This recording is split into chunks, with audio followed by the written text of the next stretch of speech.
एक व्यक्ति के दो बेटियां थी, ध्यान से सुनना, बहुत अच्छी कथा है, परोपकार की कथा है, ध्यान से सुनना। एक बेटी थोड़ी आलसी थी, कड़क थी, क्रोधी थी, और दूसरी बेटी सॉफ्ट थी, बड़ी आसान थी, घर के काम करती थी। एक भाई था, वो जो एक बेटी थी ना सॉफ्ट वाली, वो बहुत दयालु थी, माँ के साथ काम में हाथ बटाती थी। इतना ही नहीं करती थी, वो भगवान शिव की बहुत पूजा करती थी, बहुत शिव की पूजा करती। दोनों बेटियां विवाह के योग्य हुई। उनकी पत्नी ने, मतलब उनकी बेटियों की मां ने अपने पति से कहा कि दोनों बेटी विवाह के योग्य हो गई हैं, एक काम करो, इनका विवाह कर दो। बोले हाँ करना चाहिए, दोनों के विवाह के योग्य, पर इनको कैसा कैसा वर चाहिए। बोले सुनो, ये जो छोटी बेटी है ना, ये बहुत आलसी है, इसका घर, अच्छे घर में विवाह करना, ये कोई काम नहीं करती, तो इसे ऐसा संपन्न घर देना जहां ये आराम से कुछ काम कर सके, इसके सर्वेंट सेवक वगैरह काम करें, इससे तो काम करना ही नहीं। और ये जो बड़ी बेटी है, ये बहुत काम करती है, बड़ी मेहनती है, अपने घर के काम में दक्ष है, तो इसका विवाह कैसे भी घर में कर देना तो अपना घर चला लेगी। एक ही गांव में दो लोग, जो एक बहुत धनवान थे, उसमें छोटी बेटी का विवाह कर दिया, और जो दूसरी थी बड़ी, जो काम करती थी, वो सूक्ष्म साधारण से घर में उसका विवाह कर दिया। और जो छोटी बेटी थी, वो थोड़ी थी, घर में चलती थी, वो काम तो कुछ करना ही नहीं, वैसे ही चलता। तो अब बड़ा घर मिल गया, तो वो छोटी उसी गांव में रहती थी, बड़ी वाली बहन, तो उससे उसकी बनती नहीं थी, क्योंकि अब कहाँ एक बड़ा घर, कहाँ एक छोटा घर, अब बड़े और छोटे घर हो जाएं तो मिलाने में बुलाने में बड़ा संकोच होता है। तो एक बार उस छोटी बेटी ने अपने घर में शिव कथा कराई, शिव चर्चा करते ना लोग घर घर में, ऐसे शिव चर्चा करवाई। तो जब शिव चर्चा कराई तो उसने सबको बुलाया गांव में, पर अपनी बहन को नहीं बुलाया। क्यों नहीं बुलाया? क्योंकि वो उतनी संपन्न नहीं थी। तो जब गांव की देवियां जा रही थी शिव चर्चा में, तो उन्होंने पूछा तुम नहीं चल रही हो? बोले कहां? कि तुम्हारी बहन के यहां पर शिव चर्चा है। अच्छा मेरी बहन के यहां शिव चर्चा? बोले हाँ, पर मुझे बुलाया नहीं, बिना बुलाए कैसे जाऊं?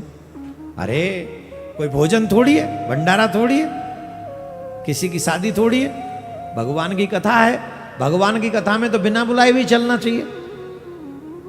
याद रखें, यहां पर कितने लोग ऐसे होंगे जिन्हें बुलाया नहीं गया, जिन्हें कार्ड नहीं दिए गए, वो बिना बुलाए आए हैं, और सच्चे श्रोता वही हैं। और कैसे ऐसे लोग हैं जिन्हें कार्ड भी दिया गया वो फिर भी नहीं आए, ऐसे भी बहुत लोग होंगे।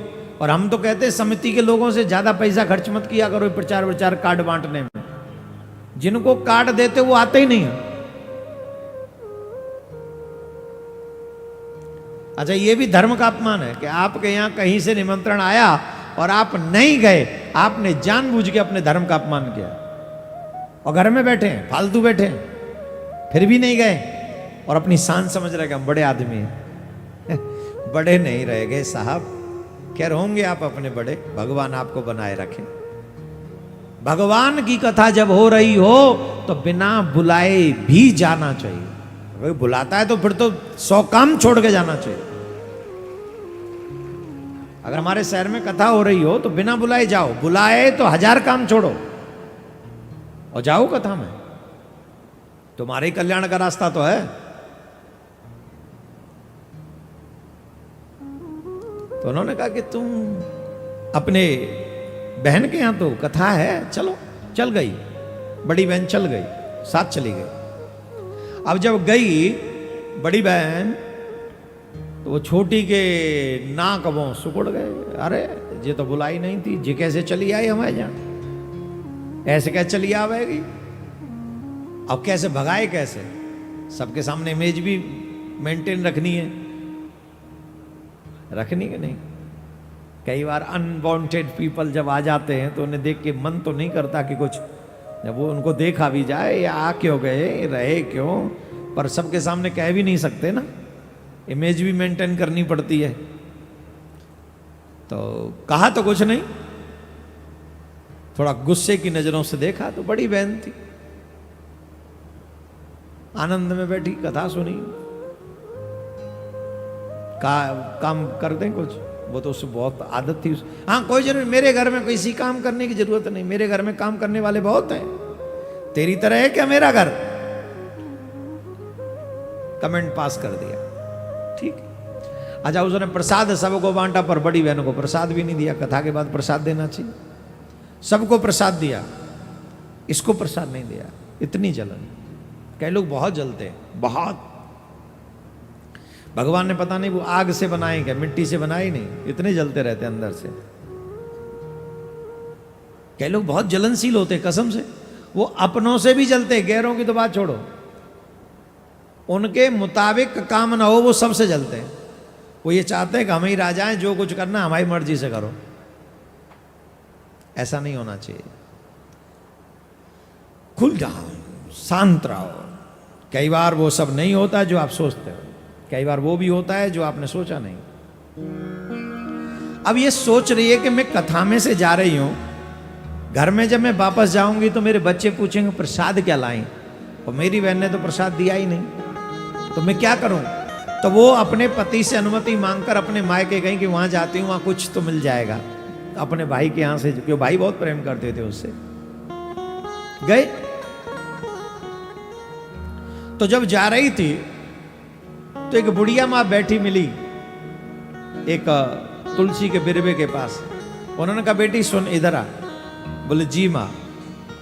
बोले बेटी देखे तुलसी का बिरवा है और बड़ा सब लोग यहाँ आके पूजा कर जाते, पर ये थोड़ा साफ नहीं है, थोड़ा साफ कर दे। उसने साफ कर दिया, बड़ा ढंग से साफ किया। बोले माँ और? बोले चबूतरे को साफ कर दे, चबूतरा साफ कर दिया। माँ और? बस कुछ नहीं माँ, वयोवृद्ध हैं आपको तो मैं आपकी सेवा कर दूं। तो वो उनके चरण दबाए उसने। बोले माँ मैं जाऊं? बोले हाँ जाओ, पर सुनो जब लौट के आओ तो मेरे पास आके जाना, मुझसे मिलती हुई जाना। बोले ठीक है। फिर एक जगह गई, आगे बढ़ी तो एक मंदिर दिखा, शिवालय। वहां एक वयोवृद्ध मनुष्य बैठे हुए थे। उन्होंने कहा बेटी कहाँ जा रही हो? बोले कहीं मायके जा रही हूँ बाबा। अरे देखो इस मंदिर को थोड़ा साफ कर दो, गांव के लोग बहुत कम लोग आते हैं यहाँ पर, और कोई आते भी हैं तो बस जल चढ़ाया और चले गए, कोई साफ सूफ नहीं करता। ऐसा करना चाहिए ना, साफ करना चाहिए। घर से भी ज्यादा पुण्य है देवालय में झाड़ू लगाने का, याद रखना। तुम जो घर को झाड़ू लगाते हो, बुहारू लगाते हो, साफ करते हो, उससे लाख गुना ज्यादा फल है किसी भी देवालय में बुहारू लगाना और उसे साफ रखने का, लाख गुना। अपने घर को प्रकाशित करना और देवालय को प्रकाशित करना करोड़ों गुना फल है। आज का मनुष्य लाइट की चकाचौंध में सब भूलता जा रहा है, सत्कर्म हो ही नहीं रहे। पहले लोग घर में दीपक जलाते थे और एक मंदिर में, गांव के मंदिर में दीपक जला के आते थे शाम को, एवरीडे। अब तो लाइट ऑन, सब कुछ gone, only light on, everything is gone. देवालय में दीप नहीं जलते अब लोगों के हाथों से। पता नहीं कौन सी दिशा में उड़ गया मनुष्य, अपने ही सत्कर्मों को आग लगा बैठा है मनुष्य। तो बाबा ने कहा बेटी ये मंदिर थोड़ा साफ कर दो। तो मंदिर साफ किया, ढंग से साफ किया उसने। बेटी मैं बड़ा प्रसन्न हुआ, तूने एक बुजुर्ग की बात को इतना मान दिया, प्रसन्न रहे। जब लौट के आए तो मेरे पास से होते हुए जाना, ठीक। एक और जब वो जा रही थी तो नदी पड़ी, नदी के तट पे एक देवी बैठी हुई थी। उन्होंने कहा इतने लोग आते हैं, स्नान करते हैं, पूरे किनारे को गंदा कर जाते हैं, कोई साफ नहीं करता। बेटी तू जवान है, थोड़ी सी मेहनत कर दे। तो उसने वो साफ कर दिया। लौटते आए तो मुझसे मिलते हुए जाना। वो अपने भाई के यहाँ गई, भाई से मिली, भाई ने बड़ा खुश हुआ भाई उसको देखकर, उसने तमाम साड़ी वाड़ी दी, झोला भर के पकड़ा दिया, बोले ये लेके जाओ। लौट के आ रही थी तो उस नदी के तट पे जो बुढ़िया बैठी थी उसने बैग पकड़ा दिया, घर पे ही जाके खोलना। बाबा ने भी एक बैग पकड़ा दिया, घर पे ही जाके खोलना। वो जो वयोवृद्ध बैठी थी उसने भी घर पे जाके एक बैग पकड़ाया, घर पे जाके खोलना। वो वयोवृद्ध कोई और नहीं थे, बाबा भोलेनाथ ही थे।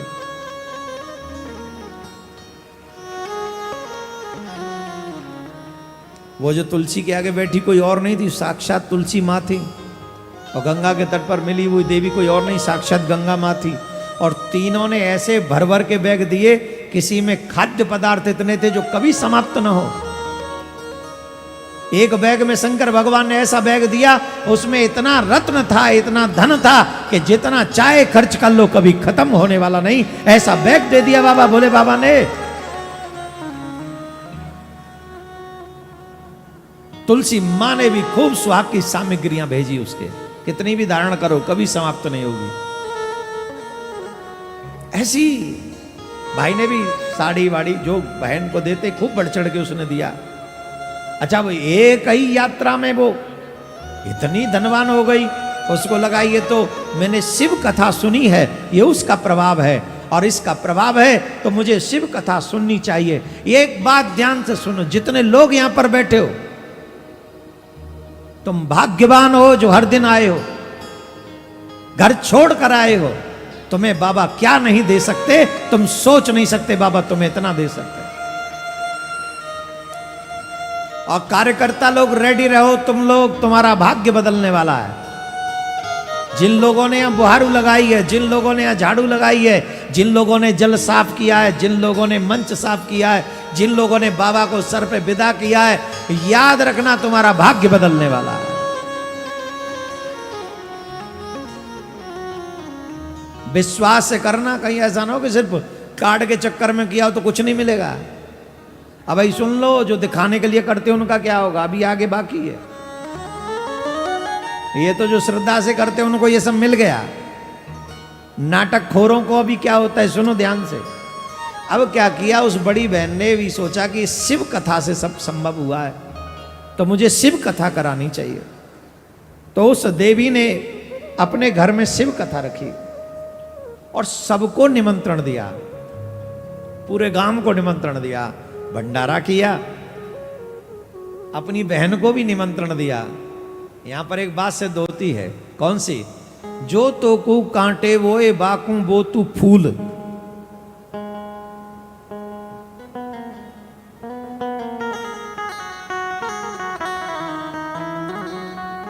जो तो को कांटे वो ए बाकू वो तू फूल, तो को फूल के फूल हैं, वाकू है त्रिशूल।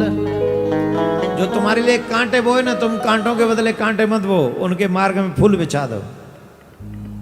तुम्हारे फूल के फूल ही रहने वाले हैं और उसके कांटे प्रोग्रेस करेंगे, वो त्रिशूल बनेंगे उसके लिए।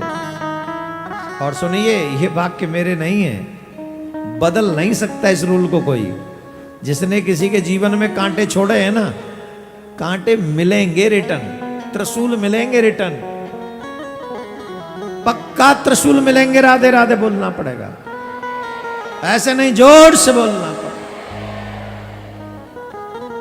उसने खूब भंडारा किया, अपनी बहन को भी बुलाया। वो अपनी बहन ने जब देखा इतना बड़ा घर, इतनी बड़ी ये व्यवस्थाएं, ये चोरी, तू कहाँ, तेरा कहा है वो, तू कैसे बदल गई ऐसे? कौन के घर में चोरी कर लाई तू? मैं चोरी? ये सब बाबा की कृपा है। तुमने हमको प्रसाद नहीं दिया ना, तो हम मायके चले गए, पूरी कहानी बता दी, ऐसा ऐसा हुआ। तो पता वो क्या बोली, ऐसा हुआ? बोले हाँ। तो सुन, तू मुझे प्रसाद मत देना। अब सुनो, आर्टिफिशियल भक्ति शुरू उसने श्रद्धा से की है ना सब। वो करी, मैं भी जाऊंगी अपने भैया के, खबरदार अगर तूने मुझे प्रसाद दिया तो। वो देवी बड़ी बहन बोली, बहन ऐसे कैसे संभव है, जब मैं सबको प्रसाद दूंगी? ये तो शिव का प्रसाद है, मेरा क्या है, सब शिव का है, इसमें मेरा क्या है, शिव का है। तुमको क्या लगता है मैं दे रही हूं? ना, सब शिव दे रहे हैं। अरे होते हुए भी जो न बांटे उससे बड़ा कंगाल कौन है? शिव दे रहे हैं, हम कहाँ हैं? तू मत देना, मुझे मत देना। वो देने लगी, वो लिया ही नहीं उसने, मुझे मत दे, मैं नहीं ले रही। हाय, जब जाके करिए, अब मैं घर जाऊंगी तो मैं प्रसाद क्या, बच्चे मांगे प्रसाद कैसे कहूंगी। भैया के यहाँ चलती हूँ, वहीं से कुछ लाऊंगी।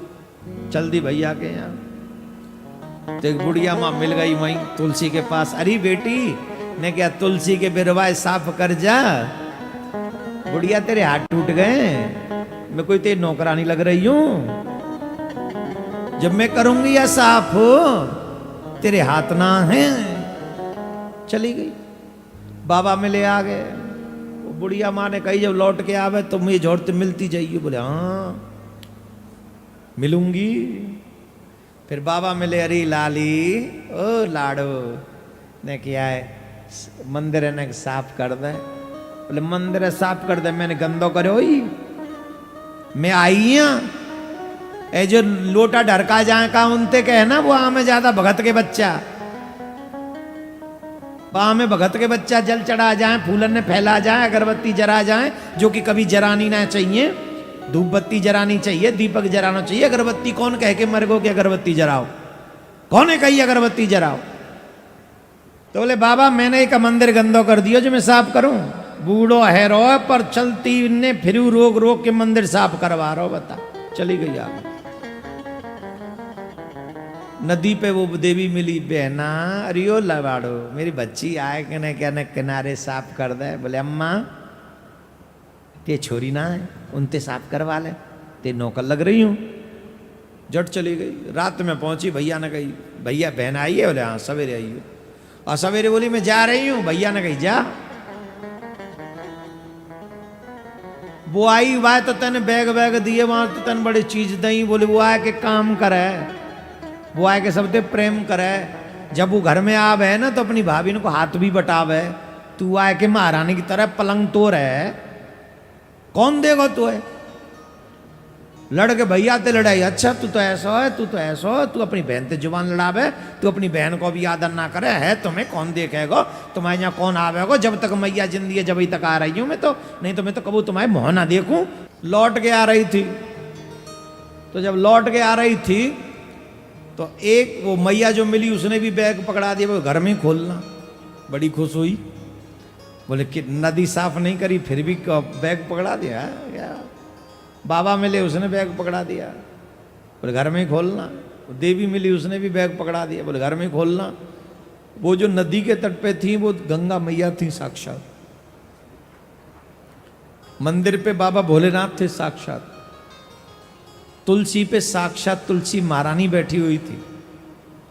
और उन तीनों ने जब इसे बैग पकड़ाया और इसने जाके घर में खोला तो सारे बस क्योले थे, उसमें कुछ नहीं था, मात्र क्योले, काले क्योले।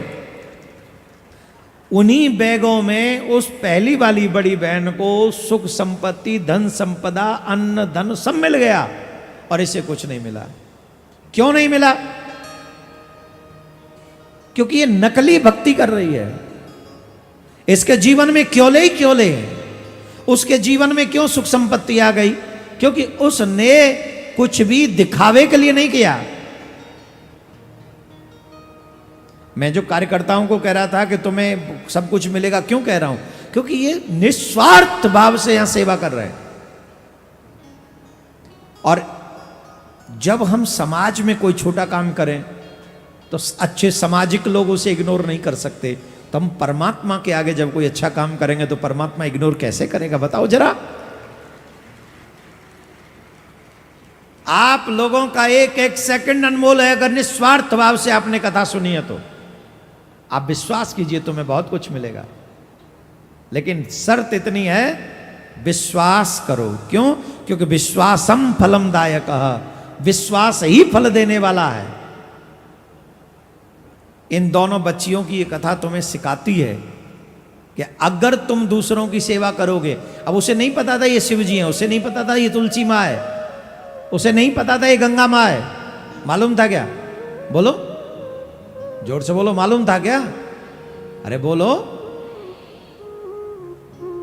हमारे तुलसीदास बाबा कहते हैं, तुलसिया संसार में सब सो मिलिए जाए, ना जाने किस रूप में नारायण मिले जाए।